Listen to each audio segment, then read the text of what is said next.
This video was brought to you by Incogni. It's only been a couple of days since Hamas attacked Israel, but the conflict has already escalated dramatically, with Israel poised for a full-on invasion of Gaza and Hamas threatening televised executions of hundreds of hostages. Now, while this isn't a total surprise given the dire state of Israel-Palestine relations, but the speed and scale of the escalation is worrying not just for Gaza, but for the Middle East, with the Israel-Palestine conflict having the historical habit of spilling out into the wider region. So in this video, we're going to take a look at Israel's response, the looming ground invasion, and what risks this conflict now poses to regional stability.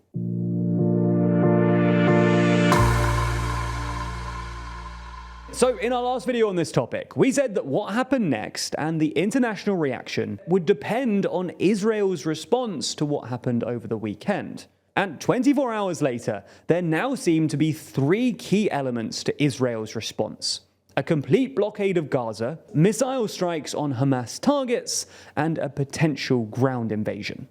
Let's run through all of those, starting with the blockade. On Monday morning, Israel's defense minister, Yoav Gallant, announced what he described as a total blockade of Gaza, with a ban on food, fuel, and electricity. Gallant went on to say, quote, "We are fighting human animals and we will act accordingly, and that the rules of the game have completely changed." To understand quite how devastating this could be for Gaza, you need to understand a bit about Gaza's geography and its ongoing blockade. Gaza is a small, densely populated area with over 2 million inhabitants, including over 1 million children, living in an area of just about 365 square kilometers, making it one of the most densely populated political units anywhere in the world. Now, Gaza has been blockaded by both Israel and Egypt since 2007, when Hamas took control over the area after winning the 2006 Palestinian elections. In response, both Israel and Egypt built large fences along their borders, and today there are only 5 crossings in and out of Gaza, with 4 connecting Gaza to Israel and 1 connecting Gaza to Egypt's Sinai Peninsula. Not only are they blockaded by land, but there's also no functioning airports in Gaza. And Israel controls the airspace and shoreline, which is why the blockade announced by Gallant on Monday is such an existential threat on the Strip.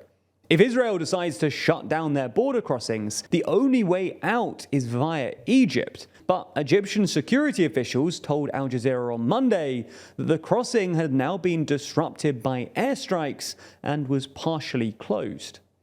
The second element of Israel's response has been missile strikes, which began almost immediately after the weekend's attacks, but they have since intensified over the last couple of days. And in the context of the blockade, these strikes are particularly worrying, because even if Israel gives advanced warning about these strikes and insists that it's only going for military targets, civilians won't be able to get out of Gaza, and collateral casualties become inevitable. Health officials in Gaza claim that over 700 Palestinians have already been killed.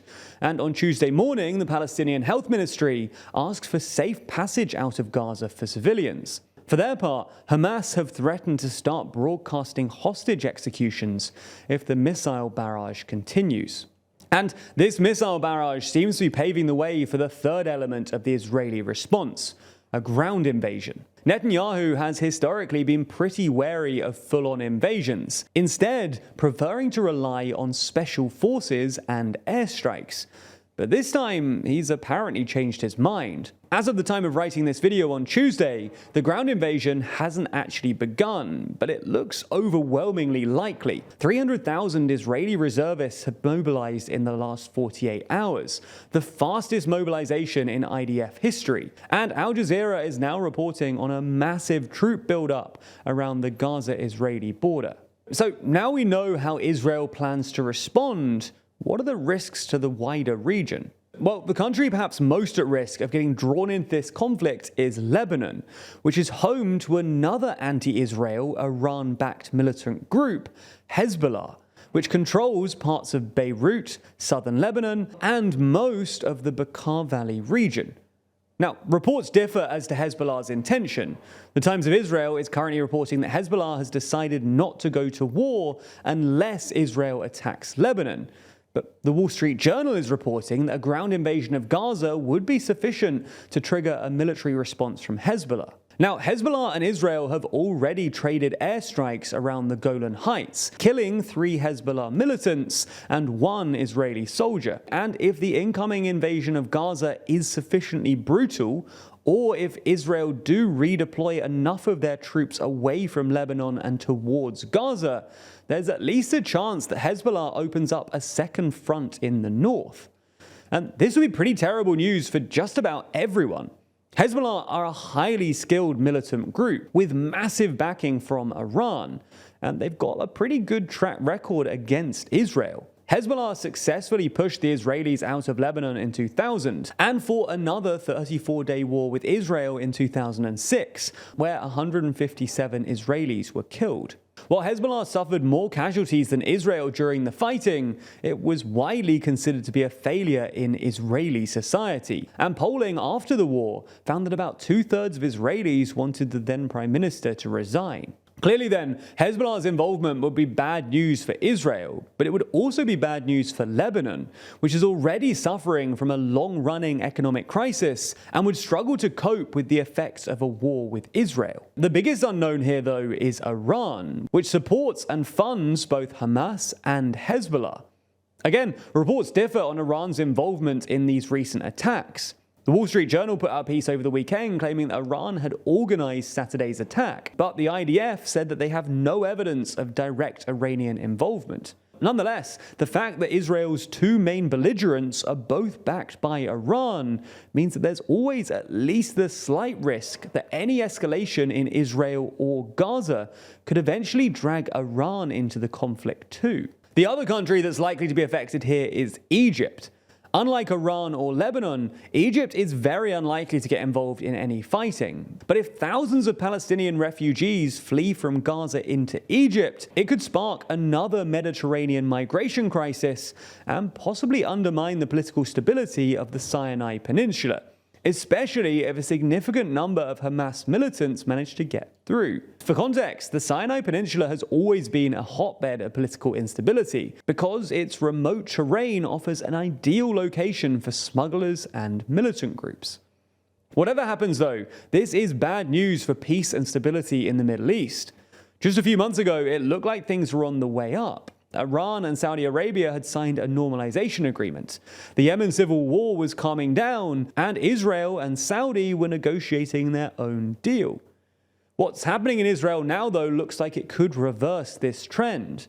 Not only could it destabilize the region, but it also makes Israel's regional normalization look increasingly unlikely. A couple of years ago, I was the victim of identity theft, and I only found out when I got a court letter saying that I owed money to a broadband company at an address I'd never lived at. And I'm not alone here either, with victims of data breaches rising by 41.5% in 2022. Now, all of that stolen data is very often being added to commercial databases, with data brokers potentially aggregating your personal information, including your name and aliases, social security number, login credentials, home address, location history, online activity, and more. All of which is available for purchase by businesses and could fall into the hands of criminals too. Fortunately though, Incogni are here to help. That's because Incogni reach out to data brokers on your behalf, request your data's removal, and deal with any objections. Plus, as brokers often continue to collect data even after takedown requests, Incogni continue to keep watch. So whenever a new record pops up on a data broker site, Incogni will automatically take care of that too.